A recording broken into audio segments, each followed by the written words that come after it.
ആദ്യം തന്നെ ഒരു സെക്ഷൽ അറ്റാക്ക് നടന്നിട്ടുണ്ട്. റിയാക്ട് ചെയ്ത സമയത്ത് അറ്റാക്ക് ചെയ്ത് സെൽഫായിട്ട് ഹാങ് ചെയ്ത സമയം കട്ട് ചെയ്ത് താഴെ ഇട്ടിട്ടുണ്ട്. അപ്പോൾ ഏതൊക്കെ വകുപ്പുകൾ? ലെവല് ബലാത്സംഗം, അതുപോലെ തന്നെ കൊലപാതകം. റിക്കവർ ചെയ്തത് താഴെയിടാൻ ഉപയോഗിച്ച കത്തി, ചുറ്റിക, അതുപോലെ തന്നെ ഊരി മാറ്റിയ ആ കുട്ടിയുടെ ഡ്രസ്സ് ാണ് മർദ്ദിച്ചിട്ടുള്ളത്. ബാക്കി ചുറ്റി എന്തിനായിരുന്നു? ചുറ്റി വെച്ചും മർദ്ദിച്ചിട്ടുണ്ട്. ചുറ്റി വെച്ച് മർദ്ദിച്ചിരുന്നു. എവിടെ തലക്കാണോ അടിച്ചത്? എങ്ങനെയാണ്? ദേഹമാസകലം കൺഫ്യൂഷനുണ്ട്. കഴുത്തിലും അടിവയറിലൊക്കെ കൺഫ്യൂഷൻസ് ഉണ്ട്. കണ്ടെത്തിയിട്ടുണ്ട്.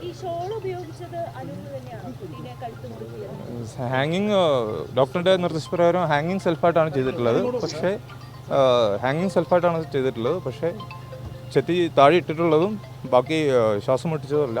സാർ, ഇയാളുടെ ശരീരത്തിലുണ്ടായിരുന്ന ഒരു ചങ്ങല ഉപയോഗിച്ച് ഇയാളെ കുട്ടിയെ കഴുത്ത് ഞെരിക്കാൻ ശ്രമിച്ചു എന്ന് പറയുന്നത് അതേ രീതിയിൽ കൃത്യമായിട്ട് എവിഡൻസ് കൂടുതലായിട്ട് അന്വേഷണം നടത്തിയിട്ട് മാത്രമേ പറയാൻ സാധിക്കും. അതെങ്ങനെയാണ്? ഒച്ചെടുക്കാൻ വേണ്ടി, ഒച്ച വരാതിരിക്കാൻ, പുറത്ത് ആളുകൾ വരാതിരിക്കാൻ വേണ്ടി മാക്സിമം സമയം ശ്വാസം മുട്ടിച്ച് ചെയ്തു.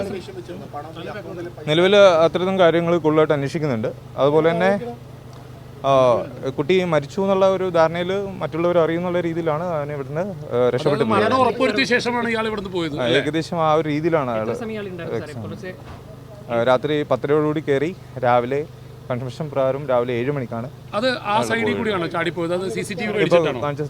വീടിന്റെ ബാക്കിലെ സൈഡിലാണ് പോയിട്ടുള്ളത്. കൊണ്ടുനാക്കുള്ള ഒരു പ്രതി പട്ടികയിലോട്ട് നമുക്ക് പറയാൻ സാധിക്കില്ല. കൂടുതൽ അന്വേഷണം നടത്തിയിട്ട് മാത്രം തീരുമാനിക്കാം.